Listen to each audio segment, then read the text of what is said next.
Hello students, company law के last lecture में हमने प्रोस्पेक्टस के बारे में पढ़ा था, जिसमें हमने देखा था कि प्रोस्पेक्टस क्या है, प्रोस्पेक्टस के कंटेंट्स क्या है, उसकी इंपॉर्टेंस क्यों है। आज के लेक्चर में हम प्रोस्पेक्टस से जुड़ा एक और इम्पोर्टेंट टॉपिक करने जा रहे हैं, काइंड्स ऑफ प्रोस्पेक्टस, यानी कि प्रोस्पेक्टस के प्रकार। प्रोस्पेक्टस कितने प्रकार का होता है?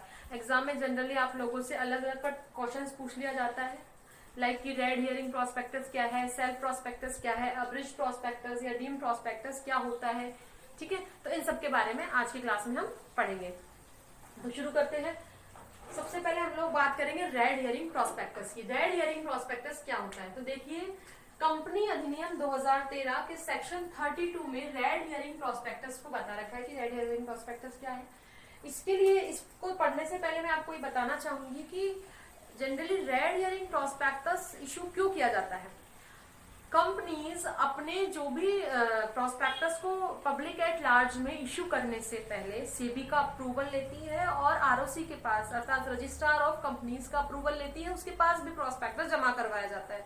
उसके बाद अप्रूवल मिलने के बाद ही कंपनीज जो है वो प्रोस्पेक्टस को पब्लिक में इशू करती है। तो जब ये अप्रूवल की प्रोसीजर चल रही होती है, उस दौरान कंपनियां ये सोचती हैं कि क्यों ना हम जनता को पहले ही हमारे शेयर्स खरीदने या डिबेंचर्स खरीदने के लिए, हमारी कंपनी में इन्वेस्टमेंट करने के लिए आकर्षित कर ले। तो वो पहले ही थोड़ी बहुत जानकारी कंपनी के बारे में जनता को देना चाहती है, और उस जानकारी को देने का पर्पस क्या होता है? लोगों को, पब्लिक को अट्रैक्ट करना कंपनी की तरफ, ताकि वो कंपनी में इन्वेस्टमेंट करें। तो जिस अट्रैक्ट करने के पर्पज से कंपनी की तरफ से जो प्रोस्पेक्टस इशू किया जाता है वो कहलाता है रेड हियरिंग प्रोस्पेक्टस। तो इसका उद्देश्य क्या होता है? लोगों को आकर्षित करना कंपनी की तरफ, ताकि वो कंपनी में इन्वेस्टमेंट करे, कंपनी के शेयर्स या डिबेंचर्स को खरीदे। ठीक है, तो यहाँ पर उस दौरान, जिस दौरान सेबी के अप्रूवल की या आरओसी, जो भी आपका प्रोस्पेक्टस के लिए अप्रूवल की जो प्रोसीजर चल रही होती है, उस दौरान कंपनियां ये प्रोस्पेक्टस इशू करती है। ये बहुत शॉर्ट फॉर्म में होता है और इसमें कंपनी के बारे में मतलब शॉर्ट में जानकारी होती है। सेक्शन 32 जो बताता है वो रेड हियरिंग प्रोस्पेक्टस के बारे में, वो ये कहता है कि इट डज नॉट कंटेन, मतलब रेड हियरिंग प्रोस्पेक्टस में दो बातें नहीं होती। रेड हियरिंग प्रोस्पेक्टस दो बातें अपने आप में शामिल नहीं करता। ये एक तो कंपनी के शेयर्स के क्वांटम, ये it does not include quantum. Quantum means होती है क्वांटिटी, ठीक है, plus price, Q and P. Red herring prospectus में कंपनी के शेयर्स के बारे की क्वांटिटी के बारे में नहीं बताया जाता, यानी कि ये नहीं बताया जाएगा कभी भी। रेड हियरिंग प्रोस्पेक्टस में ये नहीं होगा कि कंपनी कितने शेयर्स इशू करेगी, कितने डिबेंचर्स इशू करेगी, इसकी जानकारी रेड हियरिंग प्रोस्पेक्टस में नहीं होती। प्लस कितनी, क्या उसकी मात्रा, मतलब उसका प्राइस क्या होगा, उसका मूल्य क्या होगा, ये जानकारी भी रेड हियरिंग प्रोस्पेक्टस में नहीं होगी। ठीक है, तो रेड हियरिंग प्रोस्पेक्टस ये दोनों ही इंफॉर्मेशन शामिल नहीं करेगा। इसका मेनली पर्पस होगा लोगों का ध्यान आकर्षित करना, ताकि जब भी उसका प्रोस्पेक्टस इशू किया जाए, जब भी वो ब्रॉड वाला जिसमें कंपनी के बारे में सारी जानकारी होगी, तो कंपनी तुरंत, वो लोग जो है जिन्होंने पहले ही रेड हियरिंग प्रोस्पेक्टस में जानकारी ले ली है, वो कंपनी में इन्वेस्टमेंट कर सके। क्लियर? तो इसका पर्पस आप लोगों को समझ में आया। रेड हियरिंग प्रोस्पेक्टस किस पर्पस के लिए हुआ? लोगों को कंपनी की इन्वेस्टमेंट के लिए अट्रैक्ट करना। ठीक है, अब हम लोग नेक्स्ट की बात करते हैं, एब्रिज प्रोस्पेक्टस। एब्रिज प्रोस्पेक्टस को सेक्शन 2 सबसेक्शन 1 में डिफाइन करा हुआ है। इसमें इसकी डेफिनेशन दे रखी है। सेक्शन 33 में इसके बारे में बताता है, जो मैं भी आपको बताऊंगी। सेक्शन 2 सबसेक्शन 1 इसे परिभाषित करता है कि एब्रिज प्रोस्पेक्टस क्या है। एब्रिज प्रोस्पेक्टस को समरी ऑफ द प्रोस्पेक्टस भी कहा जाता है। एवरेज प्रोस्पेक्टस को समरी ऑफ द प्रोस्पेक्टस भी कहा जाता है। ये प्रोस्पेक्टस का, यानी कंपनी के प्रविवरण का एक शॉर्ट रूप होता है, ठीक है, एक लघु रूप होता है, जिसमें कंपनी के बारे में मेन जानकारियां दी होती है। ये प्रोस्पेक्टस की तरह मेनली बहुत वाइड रूप में नहीं होता, ये बहुत विस्तृत रूप में नहीं होता। कंपनी की बहुत महत्वपूर्ण थोड़ी बहुत जानकारी इसमें होती है। अब देखिए, इसी के साथ में सेक्शन 33 की अगर हम लोग बात करें, तो सेक्शन 33 ये कहता है कि कोई भी पब्लिक कंपनी कोई भी पब्लिक कंपनी जो कि जनता से जमाए आमंत्रित करने के लिए प्रोस्पेक्टस वो एप्लीकेशन फॉर्म इशू करती है, कोई भी पब्लिक कंपनी जब एप्लीकेशन फॉर्म इशू करेगी तो उसके साथ में एवरेज प्रोस्पेक्टस होना चाहिए।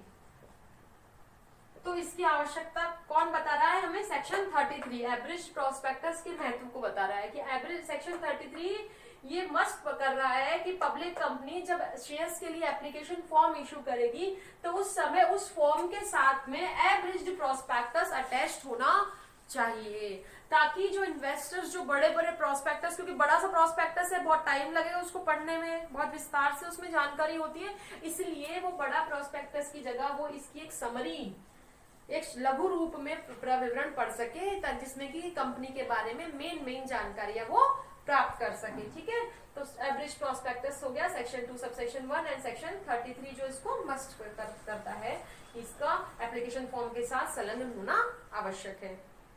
क्लियर। नेक्स्ट प्रोस्पेक्टस की हम लोग बात करते हैं सेल्फ प्रोस्पेक्टस। ठीक है, देखिए अगर हम लोग सेल्फ की बात करें तो सेल्फ का जो वर्डली मीनिंग है ना बेटा, वो होता है वैलिडिटी, वैधता। ठीक है, सेल्फ प्रोस्पेक्टस हर प्रकार की कंपनी इशू नहीं करती है। सेल्फ प्रोस्पेक्टस केवल और केवल इशू किए जाते हैं issued only SEBI specified institutions, ऐसे इंस्टीट्यूशंस, ऐसी कंपनीज के द्वारा जिनको सेबी स्पेसिफाई करती है। कौन बताता है इस बारे में? Section 31 of the companies act 2013 बताता है। ठीक है, तो सेल्फ प्रोस्पेक्टस, जैसे कि मैंने आपको वैलिडिटी बताया, इसका वर्डली मीनिंग देखिए, ये एक्चुअली में होता क्या है कि सेबी कुछ इंस्टीट्यूशंस को स्पेसिफाइड करता है, मोस्टली जैसे फाइनेंशियल इंस्टीट्यूशंस जो होते हैं, लाइक जैसे फाइनेंशियल इंस्टीट्यूशंस होते हैं, उन्हें बहुत लोगों को लोन भी देना होता है, कई तरीके की फाइनेंशियल वो करनी, लेन देन करना होता है उनको, तो उनको बहुत बड़ी मात्रा में फंड रेजिंग की जरूरत होती है और कई बार उनको फंड रेजिंग करनी होती है। अब देखिए, अगर मान लीजिए उन्हें एक साल में कई बार फंड रेजिंग करनी होगी, तो क्या ऐसी फाइनेंशियल कंपनीज जो है वो बार बार में फंड रेजिंग करेगी? बार बार में पब्लिक से इशू लेने के लिए वो प्रोस्पेक्टस इशू कर रही है, फिर उस प्रोस्पेक्टस को इशू करने से पहले क्या जो भी फॉर्मेलिटीज करनी होती है, लाइक जैसे सेबी से अप्रूवल लेना है, आरओसी के पास भेजना है, वहां से अप्रूवल लेना है, और बहुत सी जो फॉर्मेलिटीज स्टॉक एक्सचेंज में भेजना है, तो ये सारी जो फॉर्मेलिटीज होती है वो कंपनीज को पूरी करनी होती है। इसमें बहुत ज्यादा टाइम स्पेंड हो जाता है, इसीलिए फाइनेंशियल इंस्टीट्यूशंस के बेनिफिट के लिए कंपनी लॉ ने, ये देखिए बहुत अच्छा एक आइडिया है सेक्शन, ये सेल्फ प्रोस्पेक्टस, तो सेक्शन 31 ने इसके बारे में ये जानकारी हमें देता है। देखिए, तो ऐसी कंपनियां जो बार बार में जिनको फंड रेजिंग की जरूरत पड़ती है, फाइनेंशियल इंस्टीट्यूशंस को, उनको सेल्फ प्रोस्पेक्टस इशू किया जाता है, वो कंपनियां सेल्फ प्रोस्पेक्टस इशू करती है। सेल्फ प्रोस्पेक्टस एक वैलिडिटी रिचार्ज की तरह होता है, जैसे हम लोग मोबाइल का रिचार्ज, मोबाइल फोन में रिचार्ज करवाते हैं ना, 3 महीने का पैक डलवाते हैं, 6 महीने का डलवाते हैं, कई लोग साल भर का डलवा लेते हैं। इसी तरह से फाइनेंशियल इंस्टीट्यूशंस जो होते हैं, फाइनेंशियल कंपनियां जो होती है, वो सेल्फ प्रोस्पेक्टस इशू करती है। इसे मैं एक एग्जांपल से आपको देखिए क्लियर करती हूँ। जैसे फॉर एग्जांपल मान लीजिए ये कंपनी है XYZ कंपनी, ये कंपनी फाइनेंशियल इंस्टीट्यूशन है, फाइनेंशियल कंपनी है, इसे बार बार फंड रेजिंग करने की जरूरत होती है।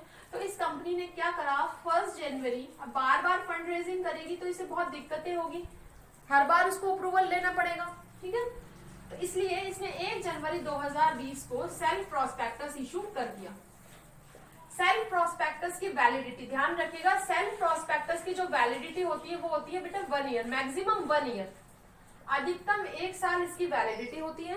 ठीक है, अब 1 जनवरी 2020 को इसने सेल्फ प्रोस्पेक्टस इशू कर दिया, इसकी वैलिडिटी कब तक है? 1 जनवरी 2021। ठीक है, यहां तक ये वैलिड है। इसके बीच में अब 1 साल तक तो इसकी वैधता है, इसके बीच में ये कंपनी जो है चाहे जितनी बार फंड रेजिंग कर सकती है, पब्लिक से जमाए आमंत्रित कर सकती है, लाइक जैसे ये अप्रैल में कर सकती है, जुलाई में भी कर सकती है, अगस्त में इसने फंड रेजिंग कर ली, तो ये कितनी ही बार फंड रेजिंग कर ले, इसको बार बार में प्रोस्पेक्टस इशू करने की जरूरत नहीं होगी। क्लियर हो गई बात? तो ये किसके लिए बेनिफिट के लिए हुआ? ऐसी कंपनियों के बेनिफिट के लिए हुआ जिनको बार बार में फंड रेजिंग करने की जरूरत होगी। ठीक है, अब देखिए क्वेश्चन ये राइज होता है, मान लीजिए इस 1 साल के पीरियड में कंपनी की पोजीशन में कोई मटेरियल चेंज हो गया, मटेरियल चेंज दैट मीन्स कोई महत्वपूर्ण परिवर्तन आ गया कंपनी की पोजीशन में, जिससे कि कंपनी की ऐसी जानकारी जो बहुत महत्वपूर्ण है शेयर होल्डर्स को, कंपनी के इन्वेस्टर्स को देना बहुत जरूरी है। तो ऐसे में अब कंपनी क्या करेगी, तो ऐसे में अब कंपनी जो है इंफॉर्मेशन मेमोरेंडम इशू करेगी। यहाँ किसका रोल आता है, इंफॉर्मेशन मेमोरेंडम का, कि जब इस अवधि के दौरान जब उसने सेल्फ प्रोस्पेक्टस इशू करा है, वैलिडिटी जो टर्म है, वैलिडिटी टर्म के दौरान अगर कंपनी में किसी भी प्रकार का मटेरियल चेंज हो जाता है और कंपनी अपने शेयर होल्डर्स, अपने इन्वेस्टर्स को बताना कंपनी के लिए जरूरी होता है, तो कंपनी इंफॉर्मेशन मेमोरेंडम इशू करती है, ठीक है, और वो जानकारी अपने इन्वेस्टर्स तक पहुंचा देती है। क्लियर होगी बात। अब देखिए, अब जैसे ही 1 जनवरी 2021 आएगा तो वैसे ही क्या होगा, सेल्फ प्रोस्पेक्टस की वैलिडिटी खत्म हो जाएगी और 1 जनवरी 2021 को इसको दोबारा से सेल्फ प्रोस्पेक्टस इशू करना होगा। क्लियर।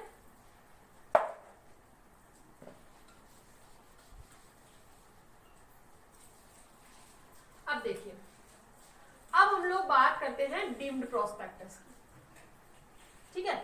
डीम्ड प्रोस्पेक्टस जिसकी बात करता है सेक्शन 25 ऑफ कंपनीज एक्ट। देखिए, डीम्ड शब्द से जैसे आपको पता चल रहा हो, डीम्ड मींस क्या होता है, प्रेज्यूम कर लेना, मान लेना, ठीक है ना। अब देखिए,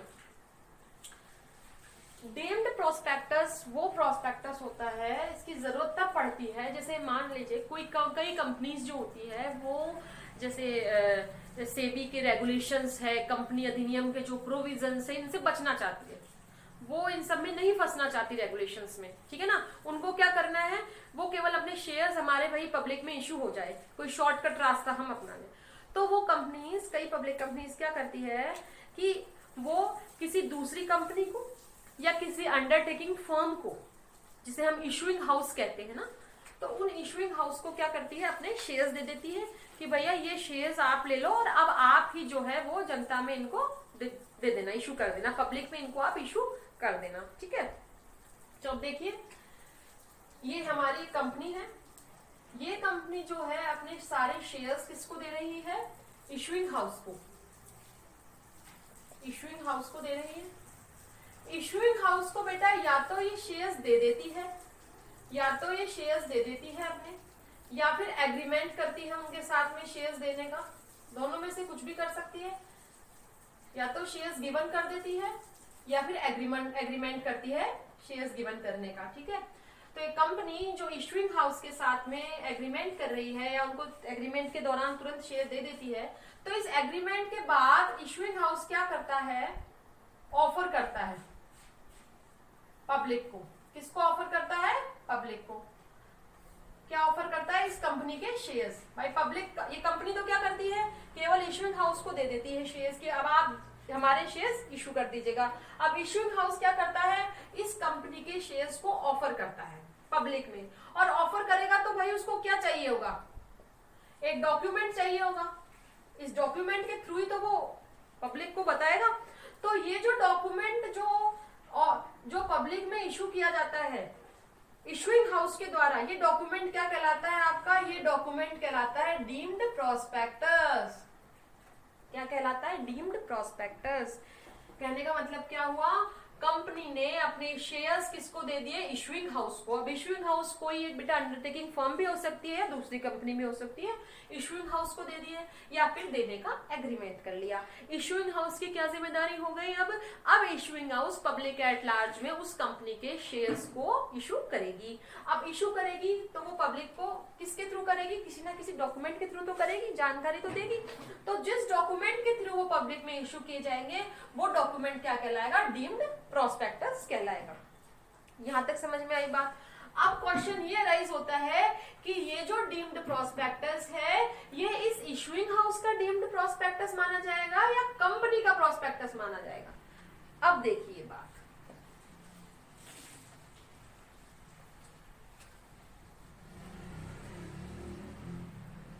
अब जो ये डीम्ड प्रोस्पेक्टस था, जो ये प्रोस्पेक्टस इशू किया गया, ठीक है, ये प्रोस्पेक्टस कंपनी का माना जाएगा यदि दो कंडीशंस फुलफिल हो जाती है तो। लॉ जो है इस प्रोस्पेक्टस को कंपनी का ही प्रोस्पेक्टस मानेगा अगर दो कंडीशंस में से कोई एक फुलफिल हो जाती है। तो पहली कंडीशन तो ये है कि एग्रीमेंट होने के विदिन 6 मंथ्स, एग्रीमेंट होने के 6 माह के भीतर इशूइंग हाउस ने शेयर्स को अलॉट कर दिया हो। ठीक है, शेयर्स इशू कर दिए हो पब्लिक में, सॉरी, है ना।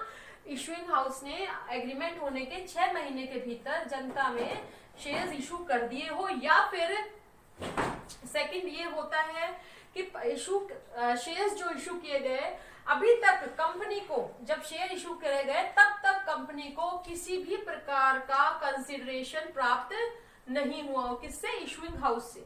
ठीक है, जब शेयर्स इशू किए गए इशूइंग हाउस के द्वारा तब तक कंपनी को इशूइंग हाउस से किसी भी प्रकार का कंसिडरेशन यानी कि प्रतिफल, पैसा नहीं मिला हो। ठीक है, अगर इन दोनों में से एक कंडीशन भी फुलफिल हो जाती है तो ये जो प्रोस्पेक्टस है वो क्या माना जाता है?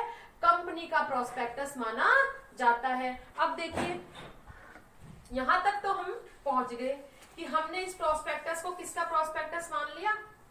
कंपनी का प्रोस्पेक्टस डीम कर लिया, प्रिज्यूम कर लिया, मान लिया, वर्ल्डली मीनिंग प्रूफ हो गया हमारा यहाँ पर।